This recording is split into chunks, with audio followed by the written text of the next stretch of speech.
जय श्री कृष्णा। भक्तों, आज श्रावण मास की कामिका एकादशी की व्रत कथा का श्रवण करते हैं। कामिका एकादशी व्रत कथा श्रावण मास के कृष्ण पक्ष की एकादशी को मनाई जाती है। यह व्रत अत्यंत पुण्यदायी एवं पापों को नष्ट करने वाला माना गया है। इस दिन विष्णु भगवान की उपासना से सभी मनोकामनाएं पूर्ण होती हैं। कामिका एकादशी व्रत की पौराणिक कथा है। पुराणों में वर्णन आता है कि धर्मराज युधिष्ठिर ने भगवान श्री कृष्ण से पूछा, हे माधव, कृपया मुझे श्रावण मास के कृष्ण पक्ष की एकादशी का नाम, महत्व और व्रत विधि बताइए। भगवान श्री कृष्ण बोले, हे राजन, श्रावण कृष्ण एकादशी का नाम कामिका एकादशी है। यह व्रत समस्त पापों को नाश करने वाला, पुण्य देने वाला और मोक्ष दिलाने वाला है। एक समय की बात है, एक गांव में एक क्रोधी स्वभाव का क्षत्रिय रहता था।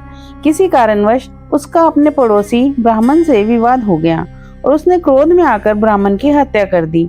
इसके बाद उसे बहुत पछतावा हुआ, लेकिन उसका मन शांति नहीं पा रहा था। वह अनेक स्थानों पर गया, ब्राह्मणों से क्षमा मांगी, यज्ञ दान किए, पर पाप का भार कम नहीं हुआ।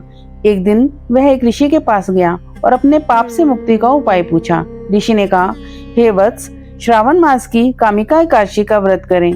इस दिन तुलसी दल से भगवान विष्णु की पूजा करें। यदि तुम पूरी श्रद्धा और भक्ति से ये व्रत करोगे तो ब्रह्म हत्या जैसे पाप से भी मुक्त हो जाओगे। उस क्षत्रिय ने व्रत किया, तुलसी दल से विष्णु जी का पूजन किया और रात्रि जागरण किया। व्रत के प्रभाव से उसका पाप नष्ट हो गया और अंत में वह विष्णु लोक को प्राप्त हुआ। कामिका एकादशी का महत्व।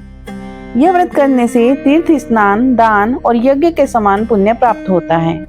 तुलसी दल से भगवान विष्णु की पूजा करने पर सहस्त्र गाय दान के बराबर फल मिलता है।